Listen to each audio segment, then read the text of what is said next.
The headline drew me in. It looks bleak. Big deal. It looks bleak.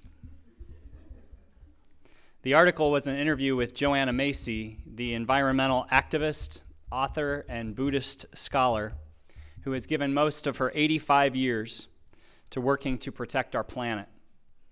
The interviewer begins by asking Macy how she feels about the mass extinction that most scientists see us now experiencing, the worst wave of species die-offs since the conditions that led to the loss of the dinosaurs 65 million years ago.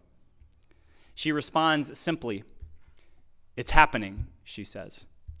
And then she goes on to list the levels of the crisis that we're facing, levels which include our overwhelming of the Earth's carrying capacity and exhaustion of the resources that support life here, the long-lasting consequences that our depletion of these resources will leave for the generations that may follow, and the shredding of the fabric of life, creating a loss of biodiversity so extreme that we can expect the doom of complex life forms. She says, "I take all of these crises seriously, and I don't argue with them. At the same time, I spend my life and my breath to open our minds and to change our heart minds." Now, you may be wondering right about now, just as I did, just as the interviewer did, how Macy could possibly not be in despair, given what she knows and how much she has worked to change the direction in which we've been heading for decades, only to see us all but barreling full speed ahead to our extinction. Where does she find her inner resilience to bear witness to what we are facing without losing hope? Macy says that she finds joy in her efforts to take us out of our isolation and into our sense of interexistence with all of life and this planet. She says, "Yes, it looks bleak, but you are still alive now. You are alive with all the others in this present moment. And because the truth is speaking in this work, it unlocks the heart. And there's such a feeling and experience of adventure in it. In all great adventure," she says, "there comes a time when the little band of heroes feels totally outnumbered and bleak, like Frodo in The Lord of the Rings, or Pilgrim in Pilgrim's Progress. You learn to say, 'It looks bleak, big deal, it looks bleak.'" She continues, "This may be the last gasp of life on earth, and what a great last gasp it could be if we realize we have fallen in love with each other. If you are really in the moment of experiencing our reality, you don't say, 'Oh, I won't experience this because it's not going to last forever.' You've got this moment," she says. "It's true for now. We can have a reasoned concern about what is down the track without necessarily getting hooked on something having to endure." Now, when I came across this interview, I must admit I had been giving into my own feelings of helplessness, my own lack of initiative around the ways that I could participate in the Earth's resilience, my own sense that the ending of the Earth's story had already been written, and it doesn't end well.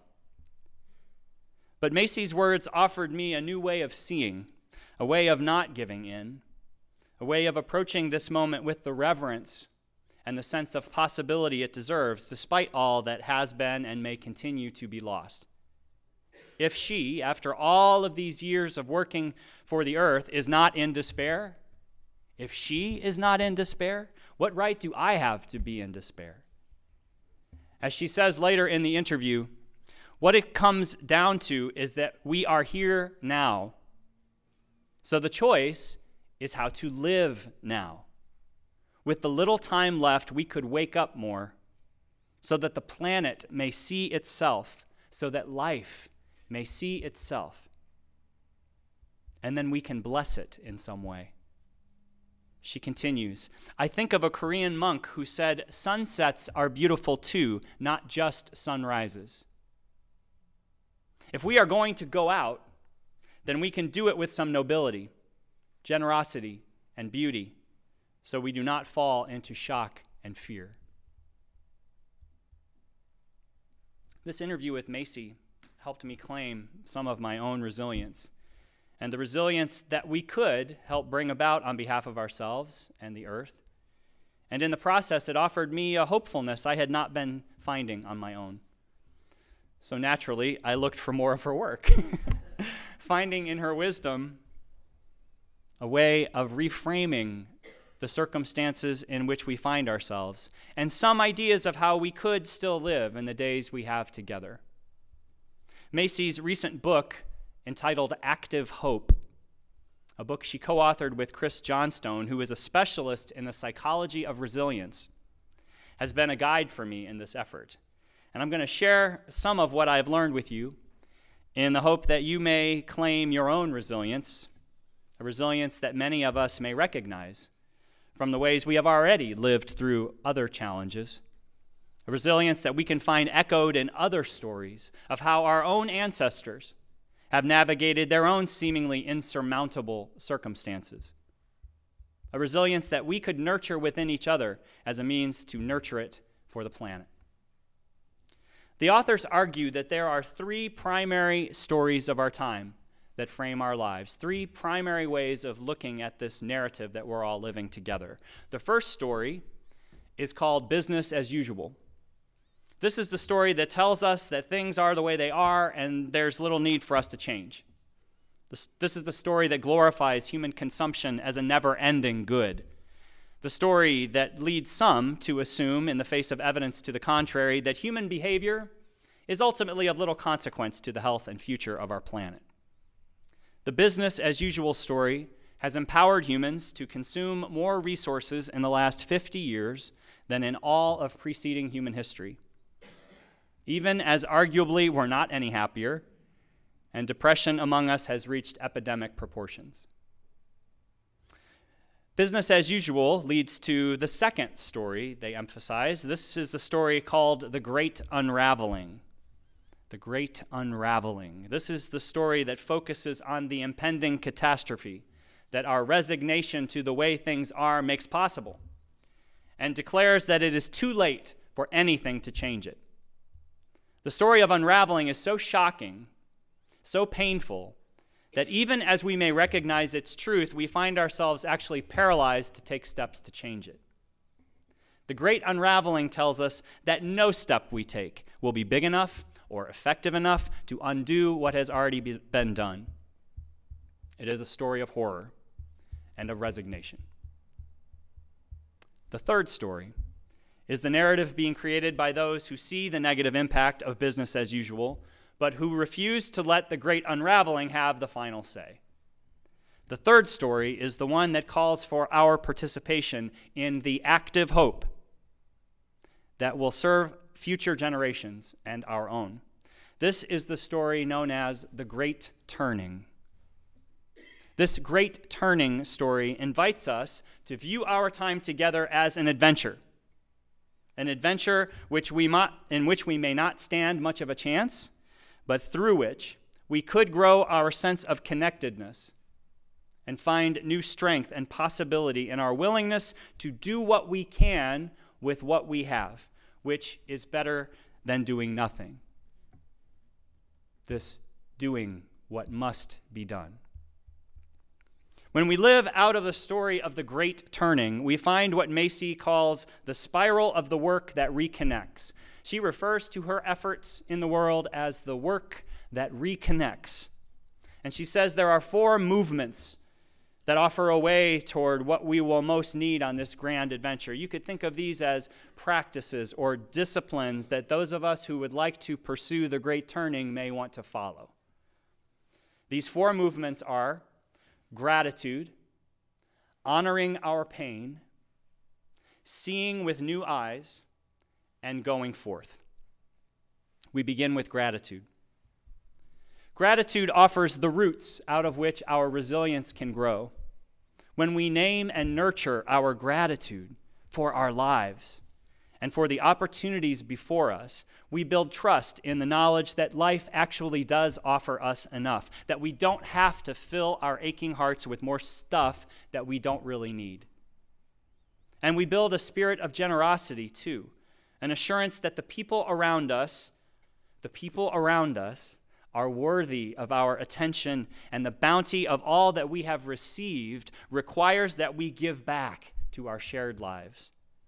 Without gratitude, we have no reason to contribute to the great turning. The second movement, honoring our pain, occurs when we tell the truth about the way things are, and we honestly face the discomfort of that truth so that we can stop looking away or numbing ourselves toward accepting business as usual.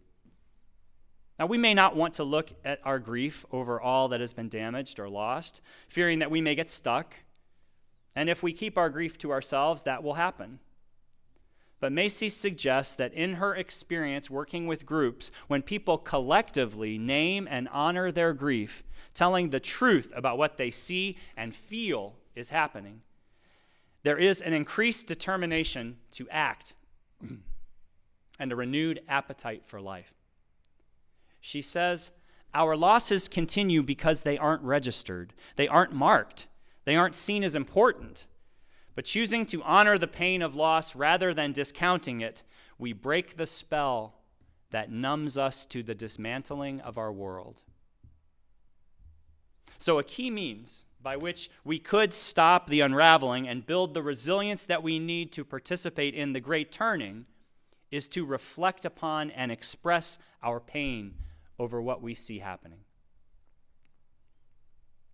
The third movement, seeing with new eyes, asks us to widen our understanding of the self, to go beyond the individual and include the collective. In the language of our UU principles, this is the movement that requires that we view the self only through the lens of the interdependent web of existence of which we are all a part. Macy and John Stone write, rather than viewing ourself as a fixed thing with characteristics that can't be changed, we could think of ourselves as a flow of becoming, as part of a narrative that can be traced back through our ancestors and extending into future generations. They point to an example offered by rainforest activist John Seed, who said about his work, I try to remember that it's not me, John Seed, trying to protect the rainforest. Rather, I am part of the rainforest protecting itself. Or as Buddhist monk Thich Nhat Hanh has put it, we need to hear within us the sounds of the earth crying. When we are able to truly identify as connected expressions of the living earth rather than separate actors on the earth, we will stop viewing power as a commodity, as something that gives us advantages over others, and see the value of power with others, relational power that is only realized when it is cooperative. We will stop making choices that only serve ourselves in favor of choices that serve all, including the generations to follow. Rather than asking, what can I gain, we will ask, what can I give? Rather than becoming stymied by the fact that none of us alone can stop the unraveling, we will begin to see that we could contribute to a recovery of our planet by contributing with others, by building community through our shared pain and our shared hope.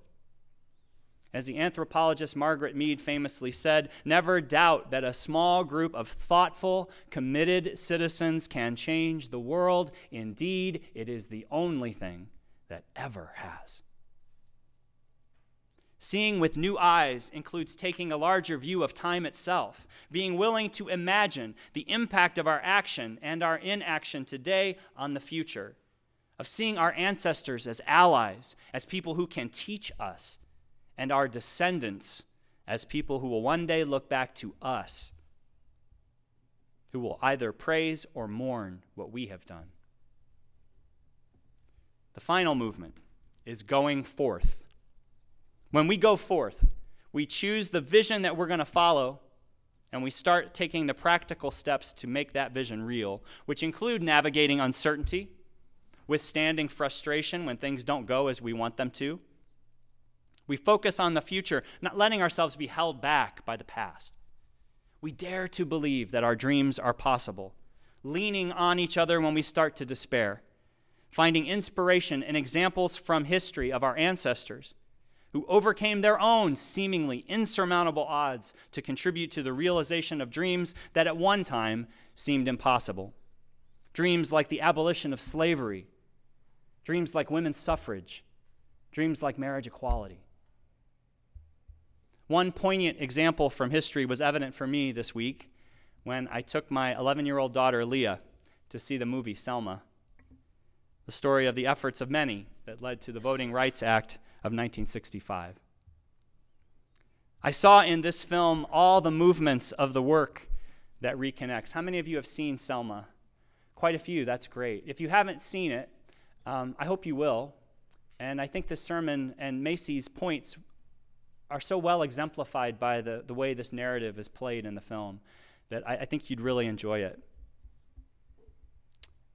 I saw in this film those movements, those four movements. I saw in the film the gratitude that brought the men and women together to work to undo the oppression they had been enduring.